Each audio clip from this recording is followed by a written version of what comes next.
Hello everyone, मैं पल्लवी सिंह आपका हार्दिक स्वागत करती हूँ। आज का मेरा टॉपिक रस है। ये रस का पार्ट 2 वीडियो है। रस के पार्ट 1 वीडियो में हमने देखा था कि रस किसे कहते हैं, रस के अव्यय या अंग क्या होते हैं।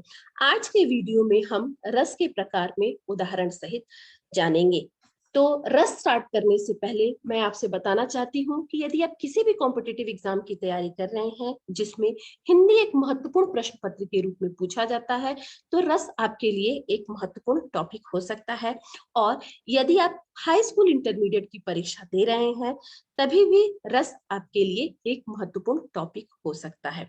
तो चलिए रस के प्रकार के बारे में जानते हैं डिटेल में। तो जब भी हम रस की बात करते हैं तो हमारे दिमाग में, हमारे माइंड में एक इमेज उभर कर आती है। वो किसकी इमेज होती है? वो राधा कृष्ण की इमेज होती है, उनके प्रेम की इमेज होती है। तो यही हमारा रस का पहला प्रकार है जो कि श्रृंगार रस है। तो इसके बारे में हम जानेंगे कि श्रृंगार रस किसे कहते हैं। तो मैंने पहले भी बताया था कि हमारे दिमाग में जब भी रस की हम चर्चा करते हैं तो राधा कृष्ण के प्रेम के बारे में इमेज आती है। तो यहाँ पर भी नायक नायिका के सौंदर्य तथा प्रेम संबंधी वर्णन को श्रृंगार रस कहते हैं। अर्थात जहाँ पे नायक और नायिका, प्रेमी और प्रेमिका के सौंदर्य तथा उनके प्रेम का वर्णन होता है उसे श्रृंगार रस कहते हैं। श्रृंगार रस को रसराज या रसपति के नाम से भी जाना जाता है, क्योंकि ये रसों का राजा होता है, रसों का पति होता है, रसों में सर्वश्रेष्ठ होता है, श्रेष्ठ होता है। इसलिए इसे रसराज या रसपति के नाम से जानते हैं। इसका स्थायी भाव रति होता है। इसमें श्रृंगार रस में नायक और नायिका के मन में संस्कार रूप में स्थित रति या प्रेम जब रस की अवस्था में पहुंच जाता है तो वह श्रृंगार रस कहलाता है।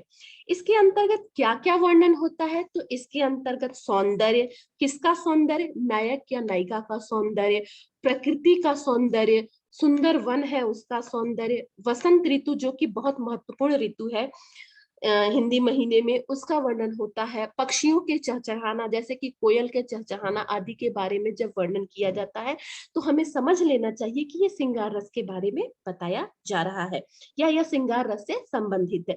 तो यहाँ पे कुल 3 क्वेश्चन आपको उठाकर पूछ सकते हैं कि नायक और नायिका के सौंदर्य तथा प्रेम का वर्णन किस रस में होता है, किस रस को रसराज या रसपति के नाम से जाना जाता है। ये दूसरा क्वेश्चन हो सकता है। तीसरा क्वेश्चन क्या हो सकता है कि श्रृंगार रस का स्थायी भाव क्या होता है। तो वो आपको जानना पड़ेगा कि श्रृंगार रस का स्थायी भाव रति होता है। एक और क्वेश्चन बहुत ही महत्वपूर्ण है, पूछ सकता है, परीक्षाओं में पूछता है जनरली कि किसमें सौंदर्य, प्रकृति, सुंदर वन, वसंत ऋतु और पक्षियों की चहचहाना आदि के वर्णन में वर्णन किया जाता है। तो इजिली आपको समझना चाहिए कि वो श्रृंगार रस में वर्णन किया जाता है। श्रृंगार रस के 2 भेद होते हैं, एक संयोग श्रृंगार होता है और दूसरा वियोग श्रृंगार होता है। ठीक है। अब जहां नायक और नायिका के परस्पर किसका वर्णन होता है? मिलन का वर्णन होता है, उनके स्पर्श का वर्णन होता है, आलिंगन का वर्णन होता है, वार्तालाप का वर्णन होता है, तब उन्हें संयोग श्रृंगार की कैटेगरी में रखा जाता है। मिलन मतलब एक दूसरे से मिलते हैं, स्पर्श मतलब एक दूसरे को टच करना, आलिंगन एक दूसरे को हक करना, एक दूसरे को बाहों में भरना, और वार्तालाप मीन्स कुछ अच्छी अच्छी बातें करना। तो जब इनका वर्णन किया जाता है तब आपको समझना चाहिए कि ये संयोग श्रृंगार रस है। ठीक है। और इसमें संयोग रस होता है।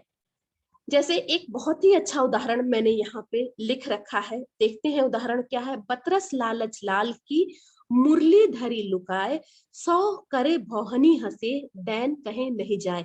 अब यहाँ पे कब का वर्णन किया गया है? यहाँ पे जब कृष्ण वृंदावन में थे उस समय का वर्णन किया गया है कि जो गोपिकाएं हैं वो कृष्ण की मुरली को कहीं छिपा देती हैं और कृष्ण उनसे बार बार पूछते हैं, निवेदन करते हैं कि उन्होंने कृष्ण की मुरली को कहाँ रखा है। तो वो कहती है कि नहीं, हमने कृष्ण की मुरली को, हमने आपकी मुरली को नहीं छुपाया है, हम उसे नहीं जानते हैं। ऐसा तो वो अपने चेहरे से दिखा रही हैं, लेकिन उनकी जो भावें हैं वो हंस रही हैं अंदर ही अंदर कि कृष्ण कृष्ण की मुरली को उन्हीं ने छुपा रखा है। तो देखिए यहाँ पे कितना अच्छा वर्णन किया गया है प्रेमी और प्रेमिका का, कृष्ण भगवान का और गोपिकाओं का, कि वो कृष्ण से इतना प्यार करती हैं कि उनकी मुरली भी उनके लिए शत्रु के समान लगती है, सौतन के समान लगती है, इसलिए वो उसको छुपा देती हैं कि जो कृष्ण भगवान है, जो कृष्ण है, उनका सारा ध्यान गोपियों पर आ जाए। तो ये क्या है, ये संयोग श्रृंगार का उदाहरण होता है। अब आइए जो संयोग श्रृंगार का दूसरा प्रकार है या श्रृंगार रस का जो दूसरा प्रकार है उसके बारे में चर्चा करते हैं।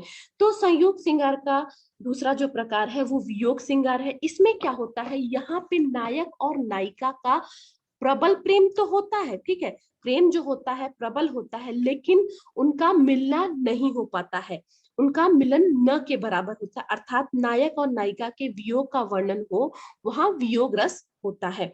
इसका स्थायी भाव भी रति होता है। अब एक क्वेश्चन आपसे ये भी पूछ सकता है कि दे सकता है कि संयोग श्रृंगार का रति भाव क्या होता है या संयोग श्रृंगार का स्थायी भाव क्या होता है, तो आपको बताना होगा कि रति होता है। उसी तरह वियोग श्रृंगार का स्थायी भाव क्या होता है, तो आपको बताना होगा कि वियोग श्रृंगार का स्थायी भाव भी रति ही होता है। ठीक है, तो यहाँ पे देखिए कि जब भी नायक और नायिका के मिलन का वर्णन होता है वो संयोग श्रृंगार में होता है, और जब भी नायक और नायिका का प्रबल प्रेम तो होता है लेकिन उनके मिलन का वर्णन नहीं होता है, वहां पे वियोग श्रृंगार होता है। जैसे एक उदाहरण मैंने लिख रखा है, उसके थ्रू समझते हैं। निस्दिन बरसत नयन हमारे, सदा रहती पावस ऋतु हम पे, जब से श्याम सिधारे। अब यहाँ पे सिधारने का मतलब मृत्यु हो जाना नहीं है, ये उस समय का वर्णन किया गया है जब कृष्ण भगवान वृंदावन को छोड़कर मथुरा चले जाते हैं और राधा जी बैठी रहती हैं। देख रहे हैं आप पिक्चर में कैसे राधा जी बैठी हैं, और वो क्या कहती हैं कि ये जो हमारे नयन हैं वो हम पे निस्दिन बरस रहे हैं, मतलब हमारे जो नयन हैं, जो नेत्र हैं, जो आंखें हैं, उनसे क्या बरस रहे हैं, उनसे आंसुओं की धारा बरस रही है, और जो पावस ऋतु है वह भी हम पर सदा भारी पड़ रही है, जब से श्याम जो है कृष्ण है वो वृंदावन को छोड़कर कहाँ गए हैं, मथुरा गए हैं। तो ये कितना अच्छा उदाहरण है वियोग श्रृंगार रस का। अब चलिए नेक्स्ट प्रकार देखते हैं रस का, वो है हास्य रस। हास्य रस मनोरंजक रस है। हास्य रस 9 रसों के अंतर्गत स्वभावतः सबसे अधिक सुखात्मक रस प्रतीत होता है। अब यहाँ पे आपसे क्वेश्चन पूछ सकता है कि मनोरंजक रस कौन सा है या सबसे अधिक सुखात्मक रस कौन सा है, तो आपके माइंड में हमेशा ये चीज रहना चाहिए कि जो हास्य रस है वो मनोरंजक रस है और वही सुखात्मक रस भी होता है। सबसे अधिक सुखात्मक रस भी हास्य रस ही होता है। इसमें क्या क्या होता है, इसके अंतर्गत वेशभूषा, वाणी आदि की विकृति को देखकर मन में जो प्रसन्नता का भाव उत्पन्न होता है उसे हास्य की उत्पत्ति होती है, इसे ही हास्य रस कहते हैं। हास्य रस का दूसरा क्वेश्चन आपसे पूछ सकता है कि स्थायी भाव क्या होता है, तो हास्य रस का स्थायी भाव हास होता है। ठीक है, यहाँ पर भी हास्य रस के 2 प्रकार होते हैं, जैसे कि श्रृंगार रस के 2 प्रकार होते हैं। कौन कौन से हैं, पहला तो आत्मस्थ है और दूसरा है परस्थ। ठीक है, तो आत्मस्थ हास्य रस क्या होता है, आत्मस्थ हास्य रस केवल हास्य के विषय को देखने मात्र से उत्पन्न होता है। विषय को देखने मात्र से, अगर सपोज किसी की आकृति अच्छी नहीं है, मीन्स विकृत आकृति का व्यक्ति है, वो अच्छी वेशभूषा नहीं पहना है, कुछ अजीबो ढंग का कपड़ा, अजीबो गरीब ढंग का कपड़ा पहना है, या किसी की जो वाणी होती है, कभी कभी स्त्री होती है तो उसकी वाणी पुरुषों जैसी होती है, या पुरुषों की वाणी स्त्री जैसी होती है, तो इन सब चीजों को देखकर या सुनकर हमें ऑटोमेटिक हंसी आ जाती है। तो यही आत्मस्थ हास्य का प्रकार होता है, या यही आत्मस्थ हास्य होता है। दूसरा परस्थ हास्य क्या होता है, परस्थ हास्य होता है जब हम दूसरों को हंसते हुए देखते हैं, तो वो हमारा परस्थ हास्य का उदाहरण हो सकता है। जैसे कि सपोज हम किसी पार्क में गए, या कहीं कुछ लोग हैं जो हमारे जाने पहचाने हैं और वो आपस में कुछ बातचीत करके हंस रहे हैं, और जब हमारी नजर उनकी तरफ पड़ती है या उनकी नजर हमारी तरफ पड़ती है, तो हम जब एक दूसरे को देख के जब हंसते हैं, तो ये क्या है, ये परस्थ हास्य रस का उदाहरण हो सकता है। अब यहाँ पे मैंने एक उदाहरण लिख रखा है, देखते हैं क्या है उदाहरण। जब धूमधाम से जाती है बारात किसी की सज धज कर, मन करता धक्का दे दूल्हे को जा बैठूं घोड़े पर, सपने में ही मुझको अपनी शादी होती दिखती है। अब यहाँ पे क्या कह रहा है कि जब किसी की बारात जाती है तो मेरे मन में ये अभिलाषा होती है, ये इच्छा होती है कि जो दूल्हा है उसको घोड़ी पे से मैं धक्का दे दूं, घोड़े पे से धक्का दे दूं और उसकी जगह मैं खुद बैठ जाऊं। और सपने में, असलियत में नहीं, सपने में मुझको अपनी शादी होती दिखती है। तो ये देखिए कितना अच्छा उदाहरण है हास्य रस का, कि हम सिर्फ इमेजिन कर रहे हैं इन चीजों को, कि किसी की बारात को देखकर हमें ऐसा लग रहा है कि जो दूल्हा है उसको मैं धक्का दे दूं और उसकी जगह मैं खुद घोड़े पे बैठकर अपनी शादी कर लूं। और ये सब चीजें कहाँ हो रही हैं? तो ये सारी चीजें सपने में हो रही हैं। तो ये हमारा हास्य रस हो गया। अब चलिए करुण रस की तरफ चलते हैं। करुण रस क्या होता है? इस रस में किसी अपने का विनाश, अपने का वियोग एवं प्रेमी से सदैव बिछुड़ जाने या दूर चले जाने से जो दुख या वेदना उत्पन्न होती है उसे करुण रस कहते हैं। अब परीक्षा में कैसे प्रश्न पूछे जाते हैं, यहाँ पे आपको थोड़ा सा कंफ्यूज करते हैं कि करुण रस और वियोग श्रृंगार रस में क्या अंतर होता है। तो यहाँ पे आपको वही बताना है कि करुण रस में किसी अपने का विनाश होता है, मृत्यु हो जाती है, या प्रेमी से सदैव के लिए हम बिछुड़ जाते हैं जिनसे हमें मिलने की उम्मीद या आशा नहीं होती है। जबकि या यद्यपि वियोग श्रृंगार रस में दुख अनुभव होता है, लेकिन वहां पर दूर जाने वाले से पुनः मिलन की आशा बंधी रहती है। तो यहाँ पे अंतर देखिए यही होगा कि करुण रस में मिलने की उम्मीद और आशा नहीं रहती है, जबकि वियोग श्रृंगार रस में पुनः मिलने की आशा जो है वो बंधी रहती है। अब करुण रस में जो है, जो हम हमारे शरीर की जो प्रतिक्रियाएं देखने को मिलती हैं वो क्या देखने को मिलती हैं? इसमें निश्वास, छाती पीटना, रोना, भूमि पर गिरना, ये सारी प्रतिक्रियाएं हम देखते हैं। और इनके द्वारा हम अपने जो शरीर के जो भी भाव हैं उनको व्यक्त करते हैं। क्योंकि जब भी हम देखते हैं करुण रस में वैसा होता है जब हमारे किसी अपने का और बहुत करीबी का विनाश हो जाता है, मृत्यु हो जाती है, तो ये शोक होता है, बहुत बड़ा शोक होता है हमारे लिए, इसलिए ये सब क्रियाएं हम करते हैं। और इसका स्थायी भाव क्या होता है? करुण रस का स्थायी भाव शोक होता है। अब यहाँ पे एक उदाहरण लिख रखा है मैंने, चलिए पढ़ते हैं। रही खरकती हाय शूल सी पीड़ा उर में दशरथ के, ग्लानितास वेदना विमंडित शाप कथा वे कह न सके। अब यहाँ पे कृष्ण सॉरी यहाँ पर रामचंद्र जी का और दशरथ जी का, जो उनके पिताजी हैं, उनका वर्णन हो रहा है। यहाँ पे जब रामचंद्र जी भाई लक्ष्मण सहित और सीता जी सहित जब वन को जा रहे हैं, तो जो दशरथ हैं उनके उर मीन्स यहाँ पे क्या होता है? हृदय। उनके हृदय में एक बहुत पीड़ा उभर कर आ रही है, और वो उनके हृदय में कैसे? शूल मीन्स तीर, तीर के समान, एरो के समान चुभ रही है। और वो अपने जो श्राप की कथा है, श्राप की कथा है, वो किसी से कह नहीं पा रहे हैं। वे कहना चाह रहे हैं लेकिन अपने श्राप की कथा वो किसी से कह नहीं पा रहे हैं। उन्हें ग्लानि है, तास है, वेदना है, विमंडित है, लेकिन फिर भी वो अपने श्राप की कथा की, उन्हें जो श्राप मिला था श्रवण कुमार के माता पिता की तरफ से, वो किसी से शेयर नहीं कर पा रहे हैं, किसी से कह नहीं पा रहे हैं, लेकिन उनके हृदय में ये पीड़ा बहुत भारी है। तो ये हमारा करुण रस का उदाहरण हो सकता है। ठीक है, अब चलिए अपने नेक्स्ट प्रकार की तरफ चलते हैं, जो कि रौद्र रस है। रौद्र रस में, रौद्र को सुनकर ही हमारे दिमाग में क्या आता है? गुस्सा, क्रोध। तो करेक्ट है, इसका स्थायी भाव, रौद्र रस का स्थायी भाव क्या होता है? वो होता है क्रोध। ठीक है, अब क्रोध, जो रौद्र रस है वो क्या होता है? जब किसी एक पक्ष या व्यक्ति द्वारा दूसरे पक्ष या व्यक्ति का अपमान करने अथवा अपने गुरुजन आदि की निंदा से जो क्रोध उत्पन्न होता है उसे रौद्र रस कहते हैं।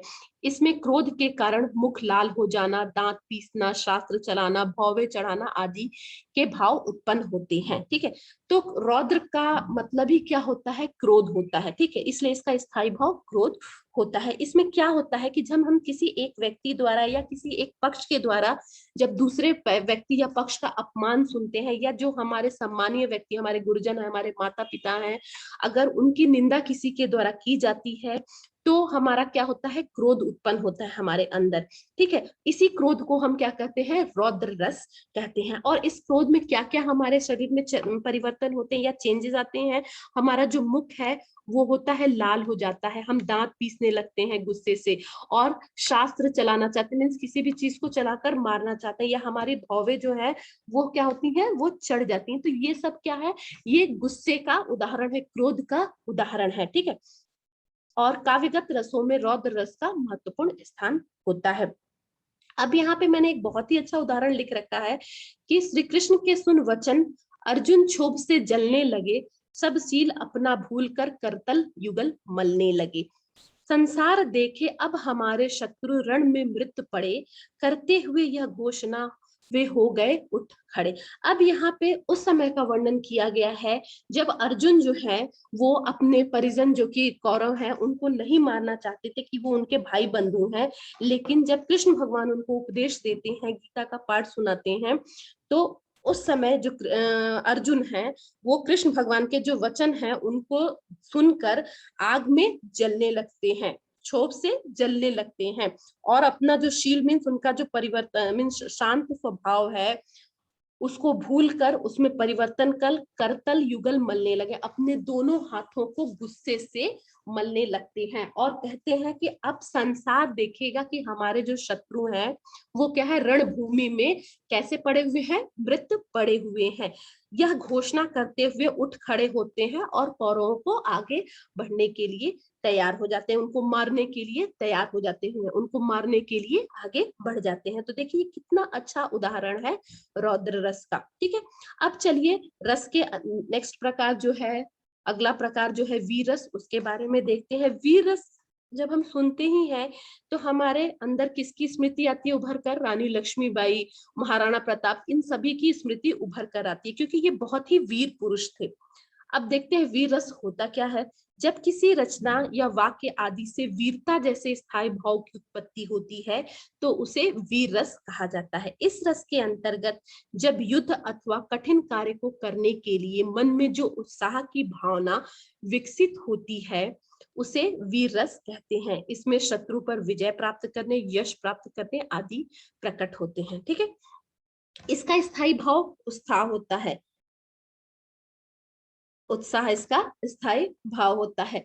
तो वीर रस के बारे में हम क्या करते हैं, वीर रस हम तभी जान सकते हैं कि जब हम देखते हैं कि रानी लक्ष्मीबाई, महाराणा प्रताप या अभिमन्यु कैसे वो युद्ध भूमि में वीरता के साथ, साहस के साथ लड़े थे। तो ये इससे उनकी वीरता और साहस के बारे में पता चलता है। ठीक है, तो इसलिए इसे वीर रस के उदाहरण में हम रख सकते हैं। और वीर रस का स्थायी भाव क्या होता है, वो उत्साह होता है। कभी कभी हमारे सामने ये कंफ्यूजन आता है कि रौद्र रस और वीर रस में क्या अंतर होता है या उनकी पहचान कैसे की जाए, क्योंकि कभी कभी कुछ उदाहरण दे दिए जाते हैं और पूछा जाता है कि ये रौद्र रस का उदाहरण है या वीर रस का उदाहरण है। तो हमेशा ये ध्यान में रखिए कि जब भी वो रौद्र रस का उदाहरण होगा तो उसमें क्या होगा, क्रोध की भावना होगी, लेकिन जब भी वीर रस का उदाहरण होगा उसमें उत्साह की भावना निकल कर आएगी। दोनों के जो उपादान है वो मिलते जुलते हैं, करेक्ट है, लेकिन दोनों में अंतर यही है कि रौद्र रस का स्थायी भाव क्रोध होता है, उसमें हमें क्रोध देखने को मिलता है, जबकि वीर रस का स्थायी भाव उत्साह होता है, उसमें हमें उत्साह देखने को मिलता है। दोनों अपने शत्रुओं पर विजय प्राप्त करना चाहते हैं, यश प्राप्त करना चाहते हैं, लेकिन एक क्रोध की भावना से और दूसरा उत्साह की भावना से। जैसे एक उदाहरण हमने लिख रखा है यहाँ पे, बुंदेले हर बोलो के मुख, हमने सुनी कहानी थी, खूब लड़ी मर्दानी वो तो झांसी वाली रानी थी। अब यहाँ पे रानी लक्ष्मीबाई के बारे में बताया जा रहा है कि जो बुंदेल के निवासी हैं, बुंदेल के रहने वाले लोग हैं, उनके मुख से हमने ये कहानी सुन रखी थी कि खूब लड़ी मर्दानी वो तो झांसी वाली रानी थी, कि मीन्स वो झांसी की रानी थी जो मर्दों की तरह लड़ी थी। क्यों? क्योंकि मर्दों को बोला जाता है कि बहुत ताकतवर होते हैं, लेकिन वो एक स्त्री होते हुए भी मर्दों के जैसे लड़ी थी, इसलिए उन्हें मर्दानी के नाम से भी जानते हैं। और इसलिए बुंदेल के जो लोग हैं वो उनको बोलते हैं कि वो झांसी की रानी थी जो मर्दों की तरह लड़ी थी। मीन्स उनके साहस के बारे में, उनकी वीरता के बारे में चर्चा हमेशा करते रहते हैं। तो ये हमारा वीर रस का उदाहरण होता है। अब चलिए नेक्स्ट जो है हमारा अद्भुत रथ, उसके बारे में चर्चा करते हैं। तो जब हम अद्भुत के वर्ड ही सुनते हैं, अब अद्भुत शब्द ही सुनते हैं, तो हमारे दिमाग में क्या होता है, आश्चर्य, सरप्राइज्ड चीजें निकल कर आती हैं, ठीक है। तो इसमें क्या होता है, इसमें आश्चर्यजनक वस्तुओं या जो विचित्र वस्तु है उसके बारे में चर्चा होती है। देखते हैं क्या है। जब व्यक्ति के मन में विचित्र अथवा आश्चर्यजनक वस्तुओं को देखकर जो विस्मय आदि के भाव उत्पन्न होते हैं, उसे ही अद्भुत रस कहा जाता है। अब जैसे कि यहाँ पे देख आपको पिक्चर में दिख रहा है कि हनुमान जी के बारे में चर्चा, तो हनुमान जी तो ऐसे ऐसे उन्होंने करतब किए हैं कि वो हमेशा व्यक्तियों को आश्चर्य में डाल देते हैं। तो इसमें क्या क्या होता है, जब हम अद्भुत रस की चर्चा करते हैं या उसके बारे में वर्णन करते हैं, तो क्या होता है, इसमें रोमांच, आंसू आना, कांपना, गदगद होना, आंखें फाड़कर देखना आदि, ये हमारे शारीरिक प्रतिक्रियाएं हैं जो शरीर के द्वारा हमसे होती हैं, हमारे शरीर के द्वारा होती हैं। इसका स्थायी भाव क्या होता है, आश्चर्य, सरप्राइज्ड, शॉक्ड। ओके, चलिए एक उदाहरण हमने जो लिख रखा है वो देखते हैं। हनुमान की पूंछ में लगन न पाई आग, सगरी लंका जर गई, गए निशाचर भाग। अब यहाँ पे बताया गया है कि जो हनुमान जी हैं वो इतने महान हैं, इतने विशाल हैं कि जब रावण उनकी पूंछ में और राक्षस उनकी पूंछ में आग लगाने के लिए जाते हैं, तो उनकी पूंछ में आग नहीं लग पाती है और वो जो लंका है वो सारी जल जाती है, लेकिन उनकी पूंछ बची रहती है। तो यहाँ पे यही बताया गया है कि सिगरी लंका जर गई, गए निशाचर भाग। और सारे जो निशाचर हैं, मीन्स जो राक्षस हैं, वो डर के मारे कि लंका जल रही है इधर उधर भागने लगते हैं, लेकिन हनुमान जी के पूंछ में आग नहीं लग पाती है। तो ये एक अद्भुत रस का अच्छा उदाहरण होता है, क्योंकि जब हम ऐसी चीजों को देखते हैं तो हमारी आंखें क्या होती हैं, बड़ी होती हैं, हम आंखें फाड़ फाड़ कर उन चीजों को देखते हैं, ठीक है। तो चलिए अब नेक्स्ट देखते हैं, भयानक रस क्या होता है। जब किसी भयानक या बुरे व्यक्ति या वस्तु को देखने या उससे संबंधित वर्णन करने या किसी दुखद घटना का स्मरण करने से मन में जो व्याकुलता अर्थात परेशानी उत्पन्न होती है, उसे भय कहते हैं। उस भय के उत्पन्न होने से जिस रस की उत्पत्ति होती है उसे भयानक रस कहते हैं। अर्थात कह सकते हैं कि जब हम किसी भयानक वस्तु या जो हमारे दिमाग में चिंताएं होती हैं या सोच होती हैं, जब हम उनको याद करते हैं या उनके बारे में बातें करते हैं, तो हमें एक अजीब तरह से व्याकुलता हमारे मन में होती है, हमारा मन जो होता है व्याकुल हो जाता है, उसमें भय उत्पन्न होने लगता है किसी चीज को देखकर। तो जब ये सारी प्रतिक्रियाएं हमको देखने को मिलती हैं, तो वो भयानक रस का उदाहरण होता है। इसके अंतर्गत क्या क्या होता है, इसके अंतर्गत कंपन, पसीना छूटना, मुंह सूखना, चिंता आदि के भाव उत्पन्न होते हैं। मीन्स जब हमें भय उत्पन्न होता है हमारे शरीर में, तो क्या क्या होता है, हमारा शरीर जो होता है डर के कांपने लगता है, पसीने छूटने लगते हैं, मुंह जो होता है सूखने लगता है, हमें बार बार पानी पीने की इच्छा होती है, और जो हमारा मन होता है वो चिंतित होता है, व्याकुल होता है, परेशान होता है। तो ये सारे क्रियाएं हमें देखने को मिलती हैं। इसका स्थायी भाव भयानक रस का भय होता है, क्योंकि भय के कारण ही हमें ये सारे जो हमारे शरीर की प्रतिक्रियाएं हैं वो देखने को मिलती हैं। जैसे कि हमने एक उदाहरण लिख रखा है, उधर गरजती सिंधु लहरिया, कुटिल काल के जालोसी, चली आ रही फेन उगलती, फन फैलाए व्यालोसी।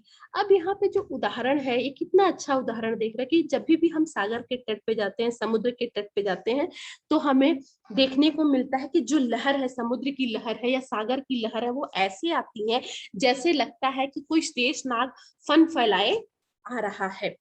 और कभी कभी जो लोग ऐसे होते हैं जो अपने को महान दिखाने की कोशिश करते हैं, वो इसमें चले जाते हैं, अंदर चले जाते हैं, क्योंकि उनको डर नहीं लगता है, वो पानी के समीप रहते हैं और उसके अंदर चले जाते हैं। तो यहाँ पर भी उदाहरण में सेम चीज बताई गई है कि जो सिंधु नदी की जो लहर है वो ऐसे आ रही है, कुटिल काल के जालों से, लग रहा है कि जालों जैसी दिख रही है और ऐसे चली आ रही है, फेन उगलती, झाग उगलती, कि लग रहा है कि जो सांप है, जो शेषनाग है, वो अपना फन फैलाए हमें निगलने के लिए चला आ रहा है। तो ये कितना अच्छा उदाहरण है किसका, भयानक रस का। और भयानक रस में हमारे दिमाग का सिर्फ डर होता है, जो हम डर हमें जो हमें अनुभव होता है, जब वही बाहर निकलता है तो वही भयानक रस का उदाहरण होता है। चलिए नेक्स्ट देखते हैं कौन सा रस होता है, विभत्स रस होता है। विभत्स रस में क्या होता है, इसमें हमें किसी घृणित वस्तु या घृणित चीज को देखकर जो हमारे मन में एक तरह की घृणा उत्पन्न होती है, उसे ही विभत्स रस का उदाहरण कह सकते हैं। और विभत्स रस का स्थायी भाव क्या होता है, विभत्स रस का स्थायी भाव होता है जुगुप्सा, अर्थात घृणा। जुगुप्सा का क्या अर्थ होता है, घृणा। तो यहाँ पे क्या होता है विभत्स रस, घृणित वस्तुओं, घृणित चीजों या घृणित व्यक्तियों को देखकर या उनसे संबंध में विचार करके या उनके संबंध में सुनकर मन में उत्पन्न होने वाली घृणा या ग्लानि ही विभत्स रस है। दूसरे शब्दों में विभत्स रस के लिए घृणा और जुगुप्सा का होना आवश्यक होता है। अर्थात वही चीजें कही गई हैं कि जब हम किसी घृणित व्यक्ति को, किसी घृणित चीज को या किसी घृणित व्यक्ति के बारे में बातें करके, उसके बारे में सुनकर जब हमारे मन में घृणा या ग्लानि होती है, उसे ही विभत्स रस का उदाहरण कहते हैं। ठीक है, और विभत्स रस का स्थायी भाव क्या होता है, जुगुप्सा होता है। ये तो हमारे दो क्वेश्चन इसमें से पूछ के आ सकते हैं, पूछ सकते हैं या पूछे जा चुके हैं कि विभत्स रस किसे कहते हैं और उसका स्थायी भाव क्या होता है। चलिए उदाहरण देखते हैं।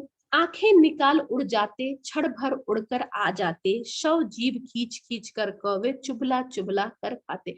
अब यहाँ पर कौवों के बारे में कहा गया है कि जब हम कहीं से गुजरते हैं और देखते हैं कोई गंदी सी चीज पड़ी रहती है, किसी का भी शव या मनुष्य का शव हो या किसी जानवर का शव हो, तो कौवे कैसे खाते हैं, वो उनको खींच खींच कर उनके मांस को खाते हैं और चुभला चुभला कर मुंह में खाते हैं। लेकिन हमें क्या, हमें उन्हें देखकर घृणा की उत्पत्ति होती है, जुगुप्सा की उत्पत्ति होती है। हमारे मन में ये भाव आता है कि छी कैसे वो खा रहे हैं। लेकिन उनके लिए भोजन में स्वान लगे मुर्दे थे भू पर लेटे, खा मांस चाट लेते थे चटनी सैम बहते बहते बेटे। अब यहाँ पे वही बताया जाए कि हमारे लिए तो घृणित चीज है, लेकिन उनके लिए वही अच्छा भोजन है और उसको वो ऐसे चाट चाट के खाते जैसे लगता है कि चटनी उसमें लगी हुई है या चटनी के साथ चाट चाट के खा रहे हैं। तो हमारे लिए क्या है, हमारे लिए ये तो देखकर घृणित वस्तु हो गई, घृणित चीज हो गई, लेकिन उनके लिए वही चीज अच्छी होती है। तो ये विभत्स रस का उदाहरण हो गया कि जहां देखकर किसी व्यक्ति या वस्तु को या किसी चीज के बारे में विचार करके सुनकर जब घृणा की उत्पत्ति होती है, तो वो विभत्स रस का उदाहरण होता है। चलिए अब सबसे अच्छा वत्सल रस की तरफ चलते हैं, जिसमें माता का पुत्र के प्रति प्रेम, बड़े भाई का छोटे भाई के प्रति प्रेम, गुरुओं का शिष्य के प्रति प्रेम, ये सब दिखाया गया है। और कह सकते हैं कि इसमें स्नेह के बारे में बताया गया है। तो ये किस वत्सल रस जो है, ये श्रृंगार रस का ही एक प्रकार है। मैंने अपने पहले के वीडियो में बताया है कि जो वत्सल रस है और जो भक्ति रस है, वो श्रृंगार रस के ही प्रकार है। तो चलिए इसको देखते हैं कि माता का पुत्र के प्रति प्रेम, बड़ों का बच्चों के प्रति प्रेम, गुरुओं का शिष्य के प्रति प्रेम, बड़े भाई का छोटे भाई के प्रति प्रेम आदि का भाव स्नेह कहलाता है। यही स्नेह का भाव परिपुष्ट होकर वात्सल्य रस कहलाता है। इसका स्थायी भाव क्या होता है, इसका स्थायी भाव होता है वात्सल्यता। और आसान शब्दों में हम कहें तो ममता, एक दूसरे के प्रति जो ममता की भावना होती है, प्रेम होता है, उसे ही हम कहते हैं वात्सल्य रस या वत्सल्य रस। ठीक है, तो यहाँ पे हम देखते हैं कि कैसे माँ यशोदा कृष्ण को अपनी गोद में ली हुई है और प्यार कर रही है। तो जब हम किसी भी स्त्री को देखते हैं और जो कि अपने बच्चे को गोद में ली रहती है और प्यार करते हैं, तो उस समय हमें वत्सल्य रस की अनुभूति होती है या वत्सल्य रस हमको दिखता है। जैसे उदाहरण में हम देखते हैं, बाल दशा सुख निरखी जशोदा, पुनि पुनि नंद बुलावती, अचरा तरले ढाकी सूर, प्रभु को दूध पियावती। अब यहाँ पे जो भगवान सूरदास हैं या सूरदास हैं, भगवान कृष्ण के बारे में बता रहे हैं और माता यशोदा के बारे में भी बता रहे हैं कि जब यशोदा माँ कृष्ण भगवान की दशा को देखती हैं, अर्थात मीन्स जो कृष्ण भगवान है वो मिट्टी में खेल रहे हैं, और जब उनकी दशा को वो देखती हैं तो वो उन्हें बार बार बुलाती है, पुनि पुनि नंद बुलावती। ठीक है, अचरा तरले ढाकी सूर, प्रभु को दूध पियावती, और अपने आंचल से जो होता है उनको ढक कर, और जो प्रभु है कृष्ण भगवान है उनको दूध पिलाती हैं और प्यार करती हैं। तो यहाँ पे देखिए कितना अच्छा उदाहरण पेश किया गया है एक माता का उसके पुत्र के प्रति। ठीक है, तो ये हमारा वत्सल्य रस का उदाहरण है। अब चलिए जो नेक्स्ट प्रकार है भक्ति रस, उसकी तरफ बढ़ते हैं। भक्ति रस भी श्रृंगार रस का ही एक प्रकार है। इसमें भगवान की भक्ति के बारे में बताया गया है। और भक्ति रस और वात्सल्य रस दोनों का स्थायी भाव रति ही होता है, लेकिन एक में वात्सल्यता रति होती है और दूसरे में देव रति होती है। इस रस में ईश्वर की अनुरक्ति और अनुराग का वर्णन होता है, अर्थात इस रस में ईश्वर के प्रति प्रेम का वर्णन किया जाता है। जहां भी हम देखते हैं कि ईश्वर के प्रति प्रेम का वर्णन किया जाता है, वहां पर भक्ति रस का उदाहरण होता है। जैसे सूरदास का भगवान कृष्ण के प्रति, मीराबाई का भगवान कृष्ण के प्रति, ये सब क्या है, भक्ति रस के ही उदाहरण है। इसका स्थायी भाव क्या है, देव रति है। यहाँ पे उदाहरण मैंने लिख रखा है, असुवन जल सींची सींची प्रेम बेली बोई, मीरा की लगन लागी होनी सो होई। अब यहाँ पे मीराबाई के बारे में बहुत ही अच्छा और अद्भुत वर्णन किया गया है कि मीराबाई भगवान कृष्ण से प्रेम करती हैं, तो वो कह रही हैं कि जो आंसू है उनसे मैंने सींच सींच के, जो मेरा कृष्ण के प्रति प्रेम है, मेरा कृष्ण भगवान कृष्ण के प्रति प्रेम है, उस बेल को मैंने बोया है और बड़ा किया गया है। मीरा की लगन लागी हो नी सो होई। अब यहाँ पे मीराबाई कह रही हैं कि मेरा तो लगन जो है वो भगवान कृष्ण के प्रति हो गया है, या भगवान कृष्ण से हो गया है, मेरी शादी जो है भगवान कृष्ण से हो गई है, अब जो होना है सो होगा। तो कितना अच्छा यहाँ पे वर्णन किया गया है कि मीरा भाई जो भगवान कृष्ण की भक्त है, वो बोल रही हैं कि मैंने जो कृष्ण रूपी प्रेम है, उसकी जो बेल है, उसको अपने आंसुओं से सींच सींच कर बड़ा किया है, और मेरा जो लगन है, विवाह है, वो तो भगवान कृष्ण से हो गया है। अब दुनिया दुनिया को जो भी करना है वो करे, या जो भी होना है वो हो। तो ये कितना अच्छा उदाहरण हम यहाँ पे भक्ति रस का देख सकते हैं। तो आई होप आपको श्रृंगार रस के जितने भी प्रकार हैं और उदाहरण हैं वो अच्छे से समझ में आ गए होंगे। अपने नेक्स्ट वीडियो में हम फिर से मिलते हैं, जो रस है, उनके प्रकार है, उनके कुछ नए उदाहरणों के साथ। तब तक के लिए धन्यवाद, नमस्ते।